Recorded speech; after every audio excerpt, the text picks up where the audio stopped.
And we are back. Thank you for returning. Let's jump back into the classic, A Christmas Carol. Scrooge woke up a minute before the clock was to strike 1.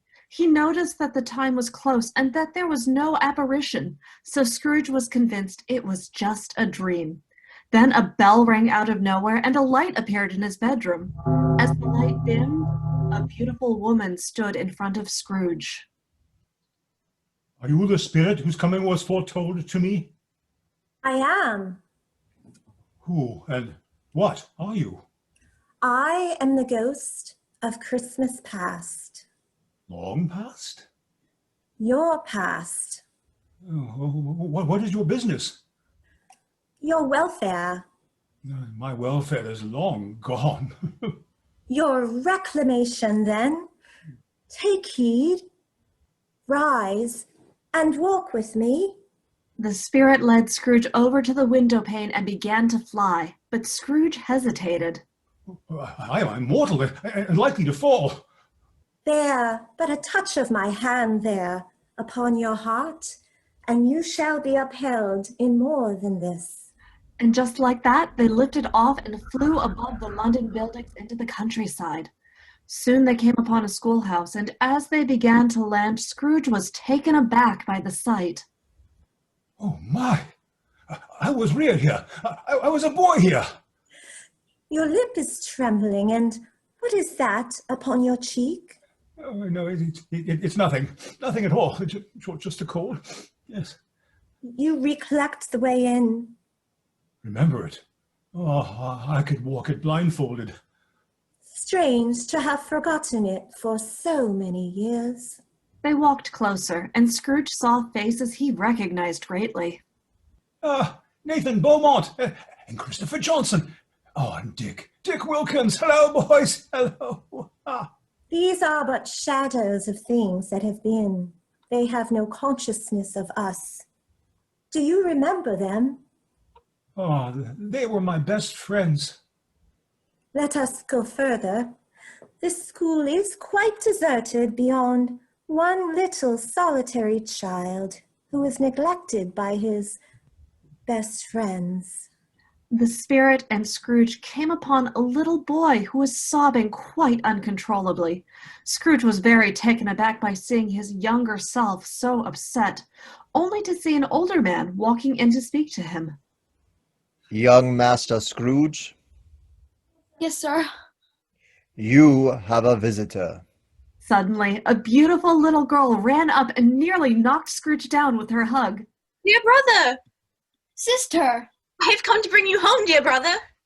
Home. Fan, home? Yes, home for good and for all. Home forever and ever.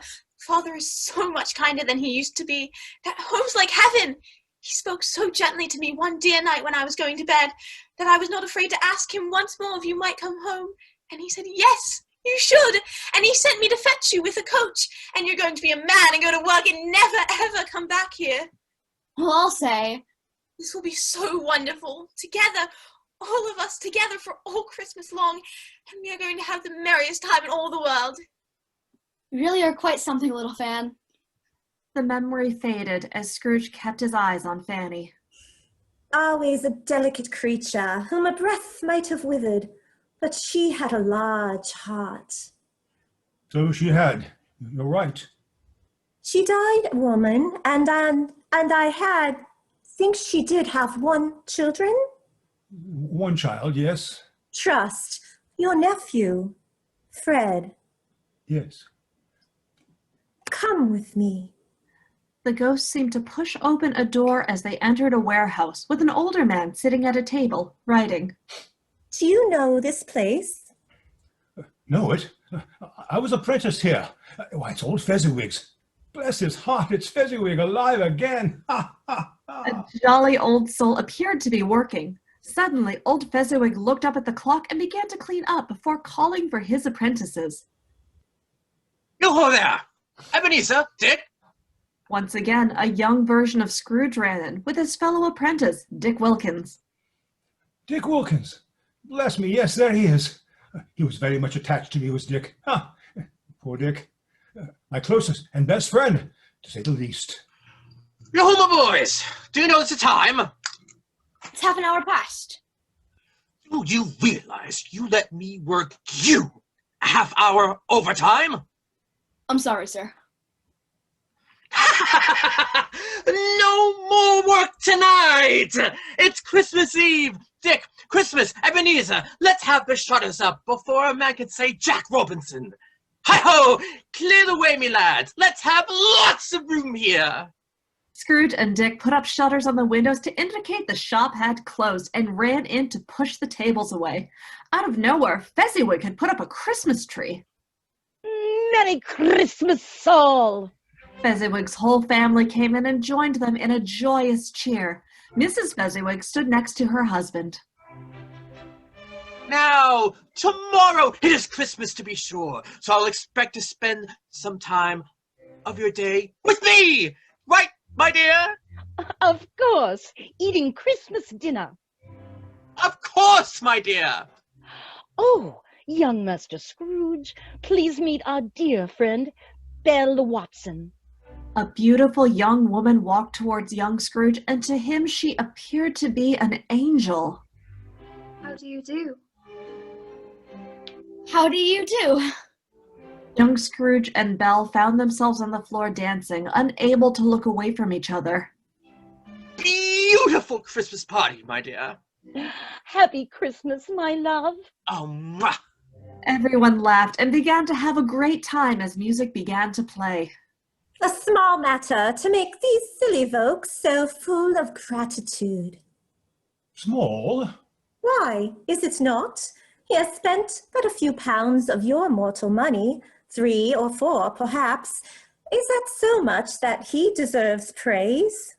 Oh, it isn't that, Spirit. He had the power to render us happy or unhappy, make our service light or burdensome, a pleasure or a toil. Say that his power lies in words and looks, in things so slight and insignificant that it is impossible to add and count them up. What then? The happiness he gave was quite as great, as if it had cost a fortune. But that's not my concern. What is your concern? It's just old Fezziwig was very kind to me. I should like to be able to say a word or two to my clerk just now. That's all. My time grows short.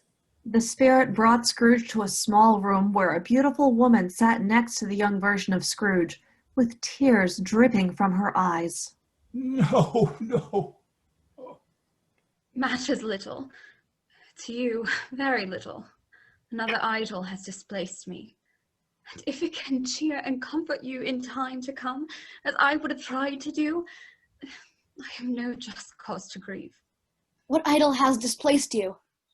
One made of gold and silver. This is the even-handed dealing of the world. There's nothing on which is so hard as poverty. There's nothing that it professes to condemn with such severity as the pursuit of wealth. You fear far too much of the world. All of your hopes have merged into the hope of being beyond the change of its sordid reproach. I have seen your nobler aspirations fall off one by one until the master passion, gain, engrosses you. Have I not? What then? Even if I've grown so much wiser, what then? Am I not changed towards you? Am I?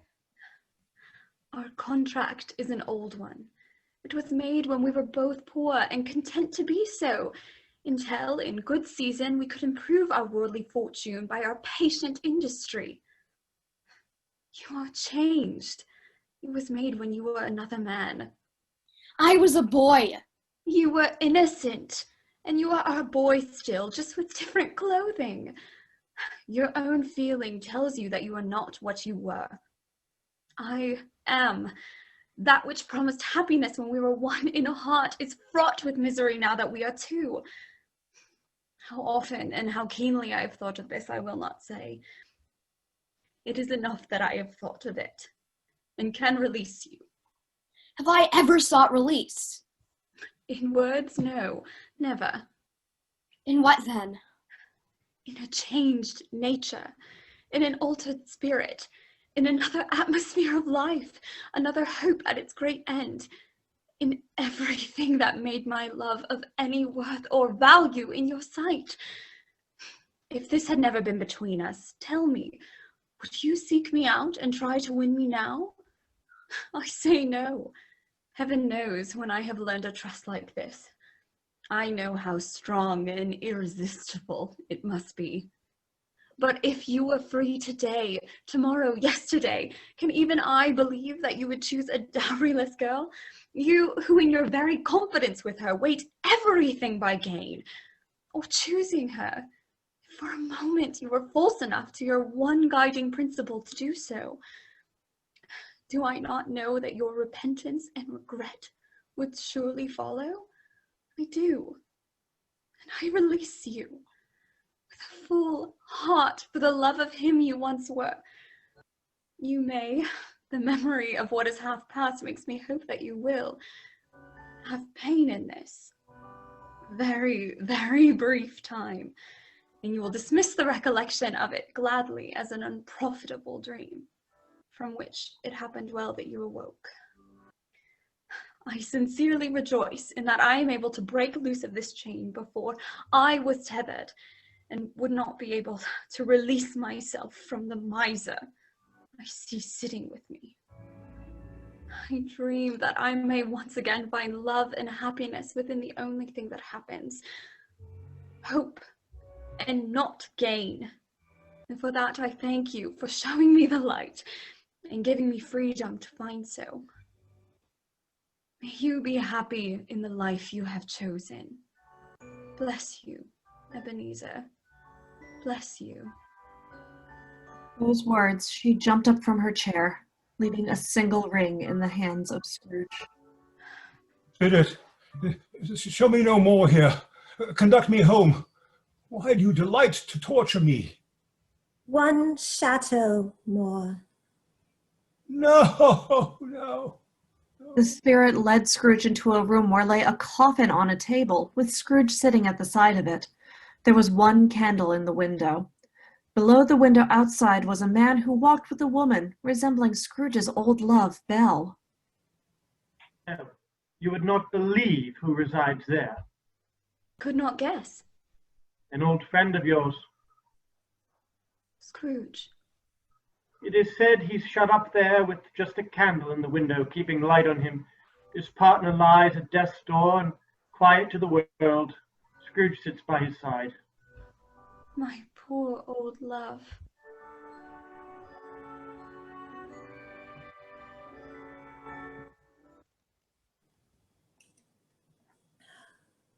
I told you these were but shadows of things that have been, that they are what they are.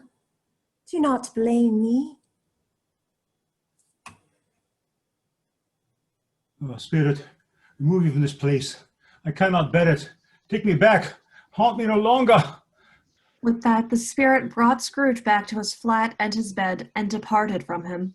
Scrooge lay in bed, unsure of what just happened, but being quite affected by it. Scrooge checked the clock, and it seemed that